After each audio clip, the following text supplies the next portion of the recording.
Welcome to the Verdin Verdict Sports Show. I'm your host, Jacob Verdin. Got my guy G-Sportz in here with me. G, how you feeling, man? Another day, another dollar. Was good with it. Got some news for you. LSU hired an athletic director.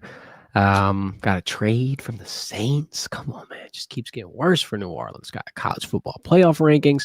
And apparently, G, some LSU fans think they know who the next head coach will be. We might have to damper their Wednesday morning, unfortunately. Let's start off with the top agenda piece. Athletic Director Verge Osbury. We removed the interim title. You just make him full time right now. I like this. It's a good call. Obviously, we talked about it for a while. He's been here for decades. He understands the culture. He's a good fit. And it's also, I feel like it's the alignment aspect. And you seeing people tweet this word all the time, and it could be something that doesn't hold a lot of value, a lot of meaning, but the fact that everybody has the common goal, athletics, the president focused on athletics, athletic director obviously focused on getting LSU football back to the promised land. If you can bring in a head coach that kind of has that same focus and the same values and everybody's on the same page, I could imagine they make the hire and it's a home run. Now, naturally, I don't think this guarantees success. Obviously, you saw Scott Woolward have a rough patch. I mean, you got a couple of national championships, but just being an LSU fan and being all on board doesn't, it's not going to make the job for you. Then there's obviously some new things that popped up this morning. The Title IX involvement with the Les Miles era. Um, from what I gathered, the research I did, they're saying he failed to report something that he was authorized or mandated to report.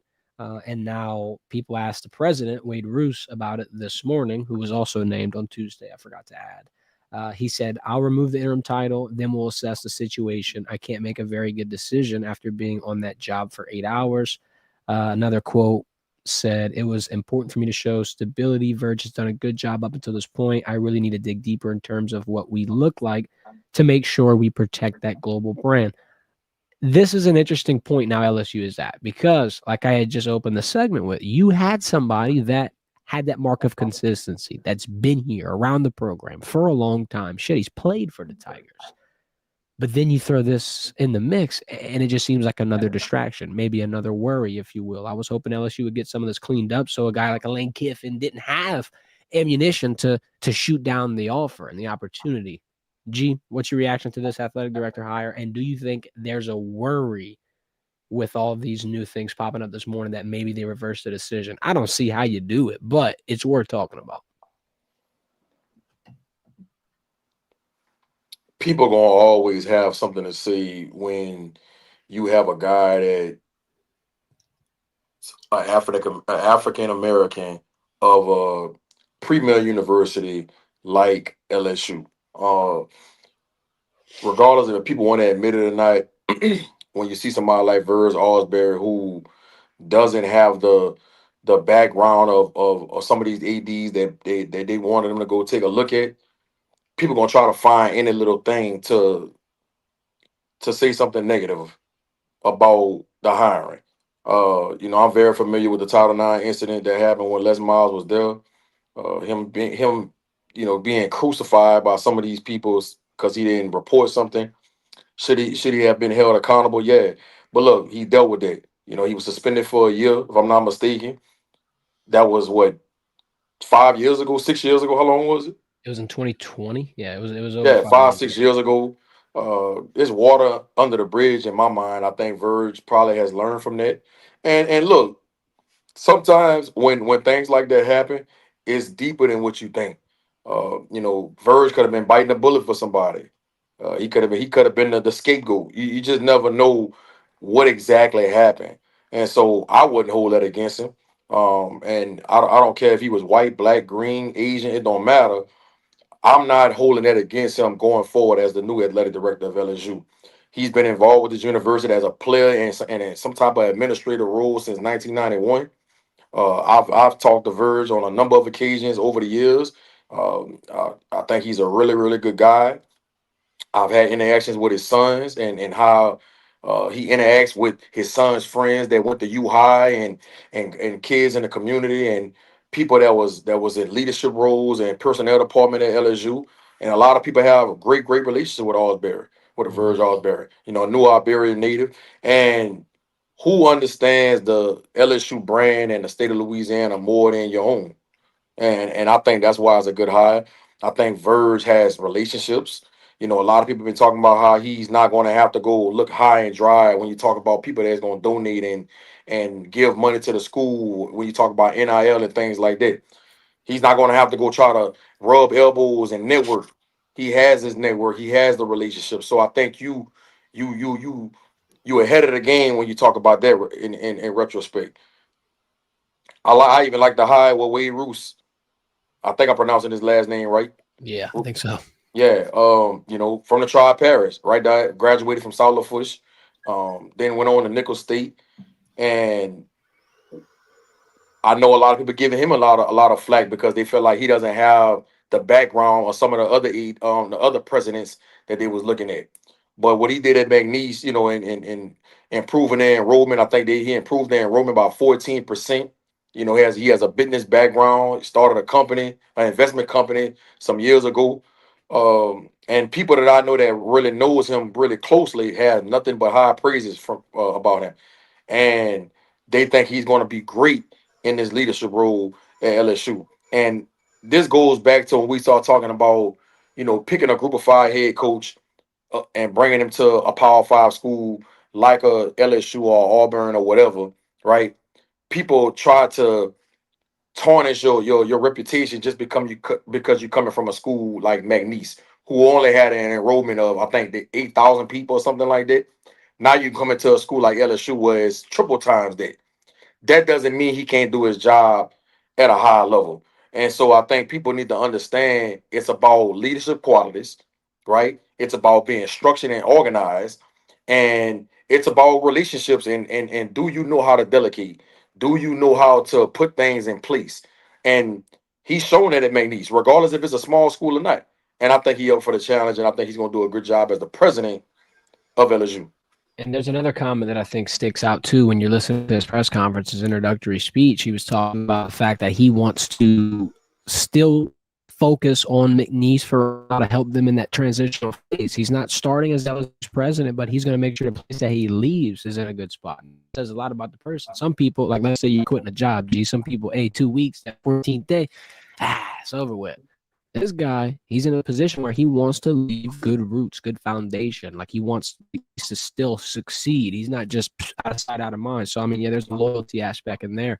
To Verge's point, it's interesting to me that it comes out now, right? Because I mean, he's been with the program. He's with them. He's been a big, I would say, decision making piece. But you've seen him leaning against the field goal post, coming out, talking to Brad before he goes in the locker room. He had a role in this department.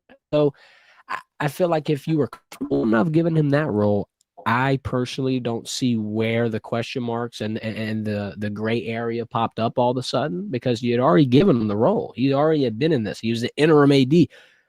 I don't know the difference from making him interim to permanent, like why this just now started to be a question. Because, I feel Yeah. like if it was a question, it would have been brought up weeks ago. That's just my opinion on it, but I don't know. And I'm gonna tell you something else that I was really fond of. Verge and the new president, you could tell they're on the same page as it pertains to the governor of Jeff Landry. One of the quotes that I really, really was excited to see and hear from President Roos, having Jeff Landry a part of the coaching search is not healthy. No. We got it from him. He's basically saying that Jeff Landry won't have any partake in the new hire for LSU. He's laying the ground rules. He's letting people know that look, we gonna take care of this. Jeff Landry won't be involved because I think he understands the backlash that LSU was getting having Jeff Landry come on these TV interviews and these press conferences and saying some of the things he was saying as if he was running the university, as if like everything was going through him, like he was the decision maker. And I'm glad he put that to bed. And I think him and Verge on the same page. And I think you will see some good leadership from these two guys in the near future at LSU. Yep, and you need that, especially at this point, because this is a pivotal point you are in. The fork in the road. What step will you take? What direction? What path will you go down? If LSU picks the right one, you could be national champion. You could be a top program where all the recruits want to go, and you got the portal stuff figured out. If you make the wrong decision, now you kind of start to look like Auburn a little bit. We ain't trying to be like that. Another And thing. I also think that the Lane Kiffins of the world, these top tier coaches that could possibly consider LSU to and come to be the next head coach, with the president and Verge coming out saying what they're saying, that might make them feel a little better coming to LSU to take the job. Because when all this was going on with Scott Woodward getting fired, Brian Kelly getting fired, Jeff Landry coming out saying some of the idiotic things he said, what I kept saying, man, if I'm a top tier head coach, I am running far away from Death Valley. I don't want to be no part of that circus. But now I think you're starting to see some stability, some alignment as they keep the word they keep using. Mhm. And I think they putting LSU in a position to be able to go get one of the best coaches in the country. But I'm still sticking to my guns.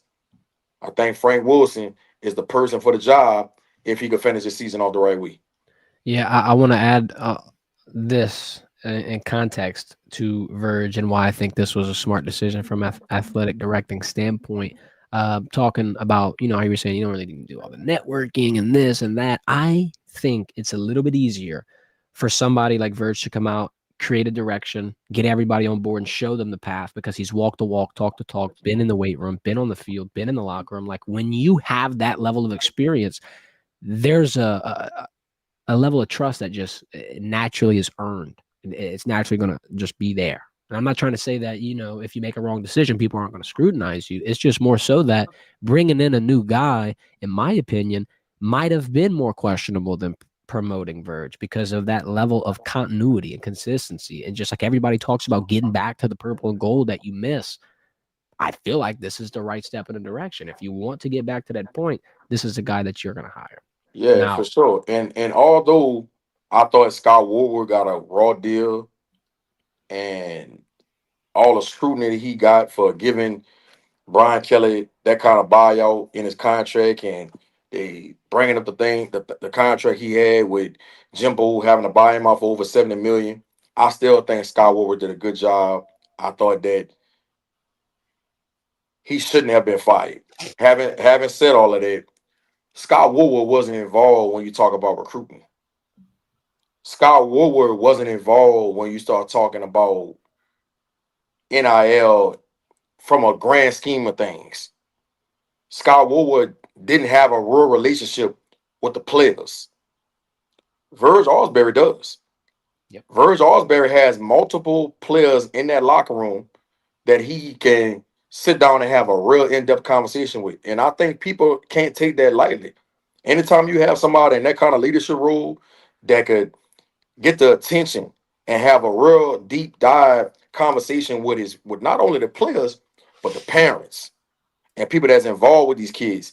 That is very important in today's society. And when you start talking about NIL transfer portal, Yeah. and Verge could speak their language, bro.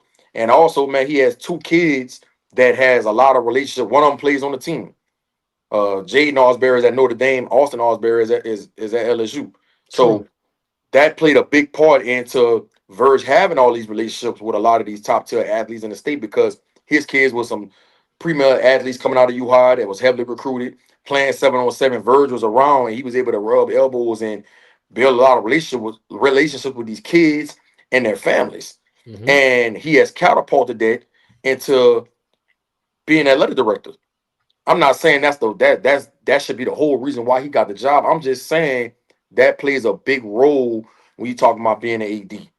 Yep. And I said this point earlier on in the week. I want to double down and say it again to credit Verge.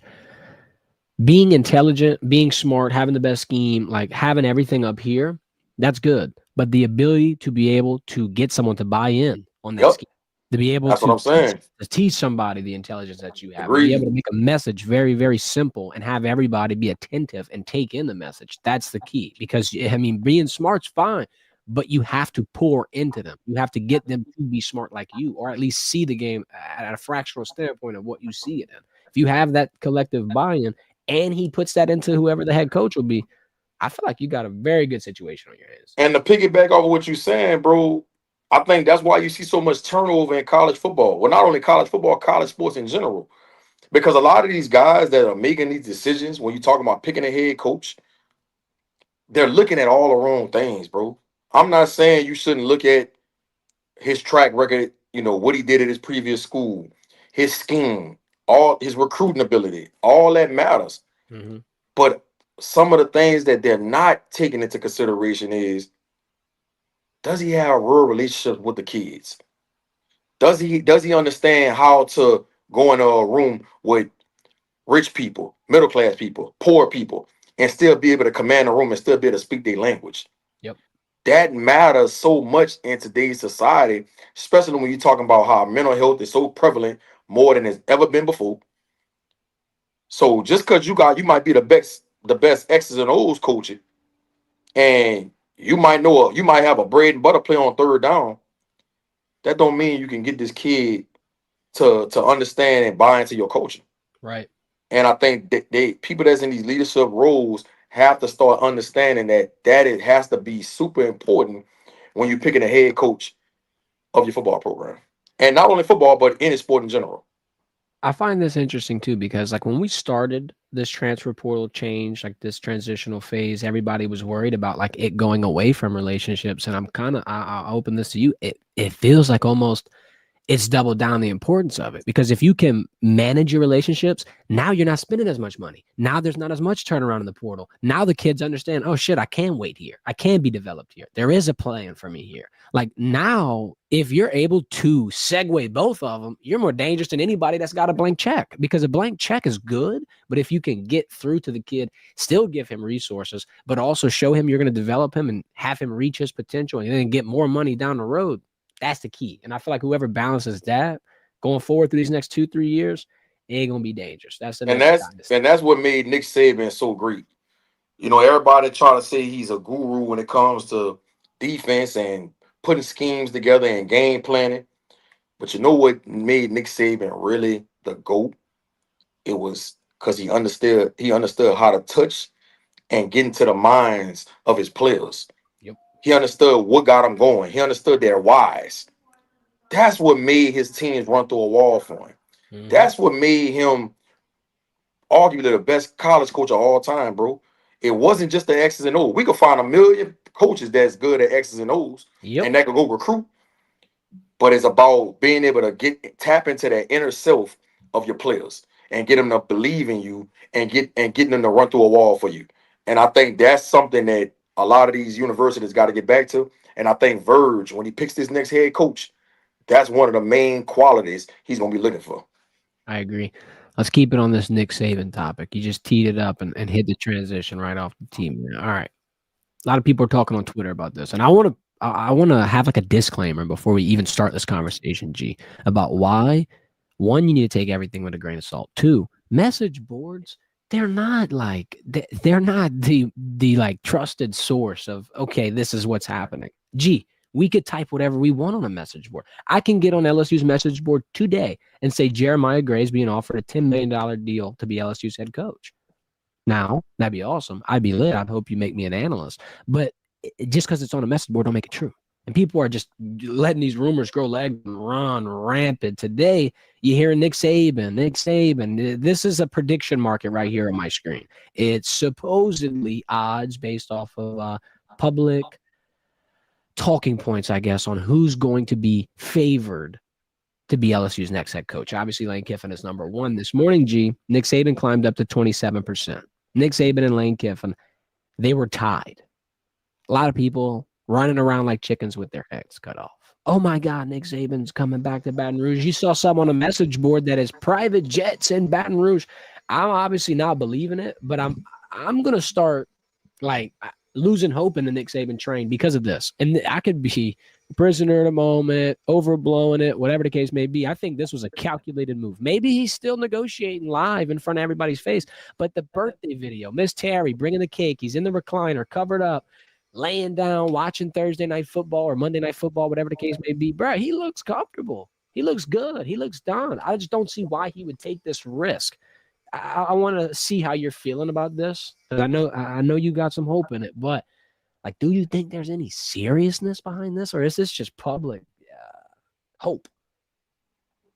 First of all, let me say this that I respect, a lot of these guys that's covering LSU football and reporting about if the coaching search and is Nick Saban, this Nick Saban thing is real and things of that nature. And I'm not trying to at all shit on their reporting and their sources or anything like that. But what I can tell you for goddamn sure is LSU has definitely had conversations with Nick Saban about being the next head coach. I know that 100% to be accurate. Now, will Nick Saban be the next head coach? That's a whole entire another thing. I can't answer that. I don't know what Nick and Miss Terry how they going about making this decision. But LSU has definitely reached out and had conversations with Nick Saban about being the next head coach. Um, I know his agent is very, very interested in him coming back to Baton Rouge. I know Nick came out and said he said it on game day that he's happy doing television and he wants to keep his agent as far away possible from Miss Terry, which is his wife. So who knows? Um, I think if it's Nick Saban or whoever it's going to be, it's gonna come. It's gonna come like a Beyonce album in the middle of the night. It's gonna come when we not even expecting it. Yeah, It's gonna come out of the blue. Nobody gonna be able to leak it. It's just gonna come like Nick Saban's the head coach, drop of a or, hat. or Lane Kiffin the head coach, or whoever it is. That's just how it's gonna be.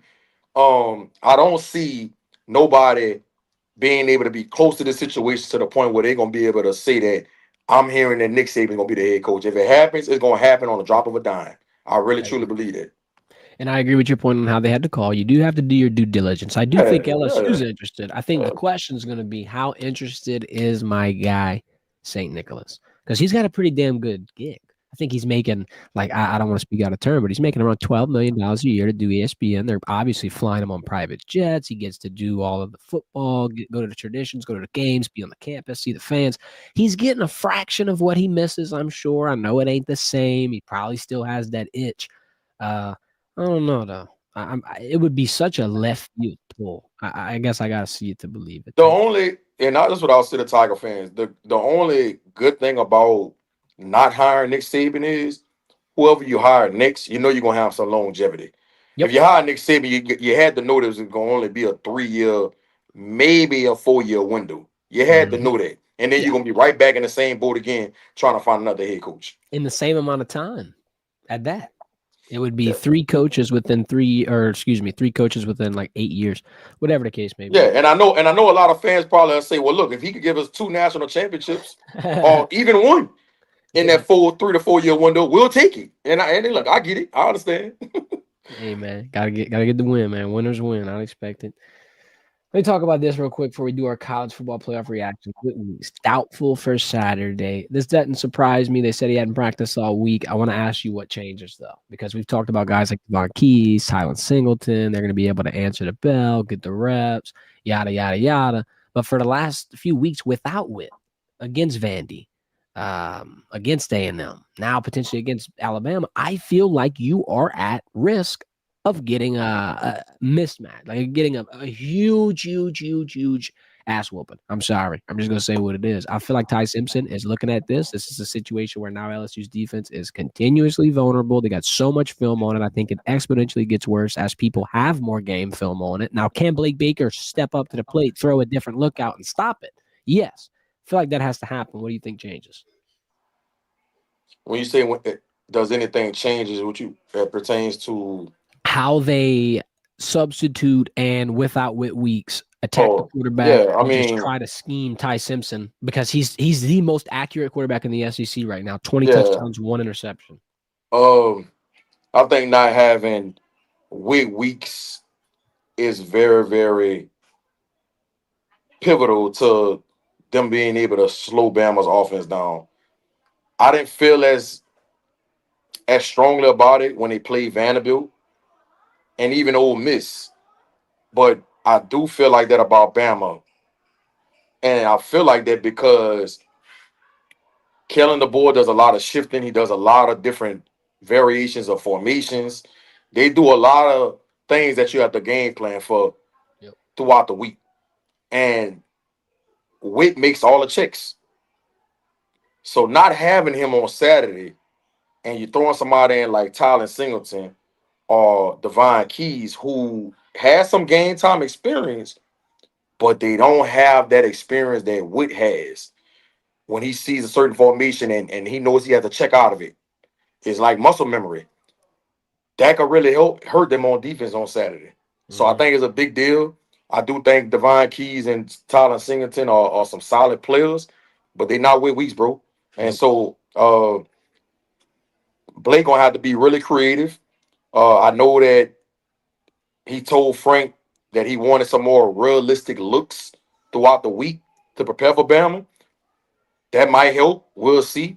But not having them on Saturday, man, I just think that that puts them at a real disadvantage. We talking about being lined up right and things of that nature for what he do to that defense. That Blake Baker comment threw some people off on Twitter. What did you Yeah, take I mean, away from that? it almost sounds like it's a shot at BK. Yeah, and Yeah, because I'm not people are saying it thinking, is. I'm not saying right. it is, but that's how people going to interpret it. And because I'm just thinking a game like simulation, like, hold up, wait, what? We aren't doing that already? That's where Right, my mind had went. right, But right.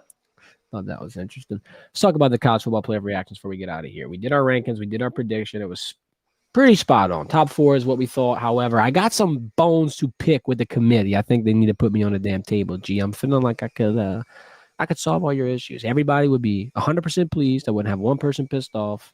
Come on, man. You know the drill. ACC is my first bone to pick. The highest ranked team out of the ACC is at number 14. Louisville is behind Virginia at 15. Then obviously Georgia Tech, Miami, yada, yada, yada. I'm not trying to act like the ACC is the biggest, toughest conference. And there's also a stipulation for these seeding. Last year, the top four seeds would be your top four conference champions. They all get a bye. This year, not the same. Top four seeds are going to be the top four: Ohio State, Indiana, Texas A&M, and Bama. They would have the byes. The stipulation is the top five conference champions get an auto bid. It does not say where the bid is. I'm starting to kind of get the inclination that the ACC will get one team and one team only. Now, I'm not trying to say it's fair. I'm not trying to say it's not fair. I'm just simply making an observation. Another observation: 6 of the top 12 are SEC teams, G. 2 of them or excuse me, 3 of them are Big Ten teams: Ohio State, Indiana, Oregon.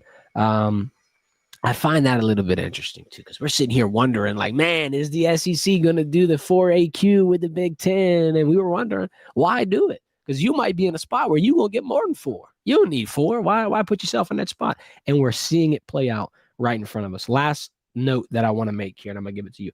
Oregon at number 9 is blasphemy. Straight up. Texas Tech and BYU above Oregon is blasphemy. Look, all right, cool. I understand Texas Tech will be a player. They will win the Big 12. They are one of the most surprising teams this year. I even preseason, when we were talking about sleepers to watch for the playoffs, I even put Texas Tech in there. However, I got really hypothetical. Josh Pate, shout out to him. Deal with FanDuel, one of the greatest sports books on the app, please. They come out with hypothetical odds, G. Right now, Oregon, Texas Tech, if they were to play in a playoff game, Oregon would be favored. And I agree. I just don't get how they're number 9 at this point. Threw me off bad. Threw me off that the ACC is getting slept on. And it kind of threw me off a little bit that the SEC got 6 seeds. So shout out. Those are my takeaways. G, what you think? Yeah, the ACC, the schedule is horrible, bro. It's just not a good year for the conference. Uh, Virginia's number 1 with Georgia Tech's number 2. I think Louisville is number 2. Or yeah, I think Louisville and Georgia Tech might be tied or something Yeah, like that. But yeah. it's just not a good year for the conference, especially when you got your juggernaut Clemson is bad this year. So a win against them doesn't mean anything. That's why Virginia is at 14. 14, right? Yep. And that don't mean they're not gonna get in because if they win their conference, they're gonna be in. And look, this thing is a long way from over, bro. A lot of shaking and moving gonna happen before that final 12 get put off for the 12-team playoff. Nope, 100%. This is the first one. So, I mean, you got a lot of change. Yeah, That's the, a lot of these people gonna lose. Some of these people ain't that's in the 12 ain't gonna be in the playoff. yeah. I'll even throw one more comment out talking about the hypothetical odds. They did one for the SEC title game if it were to be Bama and A&M, and they had Bama favored. I find that interesting. I'd pick A&M, but hey, that could be a little bit of a trap that they're throwing out there for you. All right. About to hop out of here, G. Somebody's throwing your name in the hat for recruiting coordinator, man. Get ready. You about to have a new position, bro. Come on. Come on. Hey, This would be your number one job right here. Look at this comment. Will DJ Lagway be LSU's quarterback? If it's up to G. Yeah. Come on, man. yeah, he would That's your definitely first be my job. DJ Lagway would definitely be the number one person I'm going for. Let's go. But like again, whoever the new head coach gonna be, who they bring on, with their staff, all that's gonna come into play because they're gonna want to bring their guys in. So you just don't know. It'll be a limbo period. Hopefully, we get some news on it soon, but I wouldn't hold your breath on it. Friday, we'll be back on. We'll do a preview. LSU, Alabama, our top 3 picks for the week. Hopefully, I get my revenge because, damn, it's getting rough. Gee, we did pick the same 3 games, so our record won't change much, but I need to catch up. I'm not satisfied being 2 places behind, 2 picks behind, whatever. We're going to get back at it. See you Friday at 1 o'clock. Appreciate your time, G. Y'all hit that thumbs up. We are out of here.